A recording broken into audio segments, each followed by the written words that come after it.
তালামিজের কর্মীরা সেই কর্মী যারা দুনিয়ার কোনো প্রাপ্তি চায় না, যারা শুধু আল্লাহর রসুলের ভালোবাসা চায়, যারা আল্লাহর ভালোবাসা চায়, যারা পরকালের মুক্তি চায়, যারা দিনের রক্ষক হতে চায়, যারা দিনের সেবক হতে চায়, যারা মানুষের কাছে কিছু চায় না, এইরকম একটা কাফেলা হচ্ছে তালামিজে ইসলামিয়া।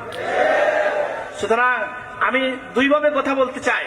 তালামিজের কর্মীদের উদ্দেশ্যে সব সময় যেটা বলি সেটাই বলছি, যে তালামিজের কর্মী আল্লাহর ওলিকে না দেখেও ভালোবাসতেছে, তার এই কাফেলা, তার এই দাওয়াত, তার এই মিশন, তার এই কাফেলা, এটা চলমান আছে, ইনশাআল্লাহ কিয়ামত পর্যন্ত থাকবে।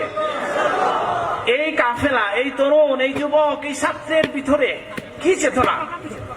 আমি বলবো এক কথায় বললে সেটা ঈমানের চেতনা। আর বিস্তারিত যদি বলি তাহলে ওই আবু হুরায়রা রাদিয়াল্লাহু আনহুর কথা মনে করেন, যিনি কিনা একটু ক্ষুধার জন্য কাতর হয়ে মাটিতে গড়াগড়ি দিছেন, দুনিয়ার হাতছানির দিকে তাকান নাই, রাসূলুল্লাহর চেহারার দিকে তাকাইছিলেন।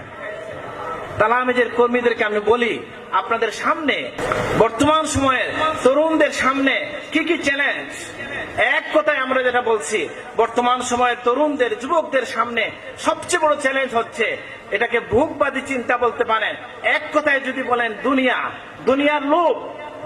এই জন্য মাঝে মধ্যে আমি কষ্ট পাই যে যখন দেখি আমাদের ছেলেরা সবাই বিদেশ চলে যায়, ইউরোপ যায়, আমেরিকায় যায়।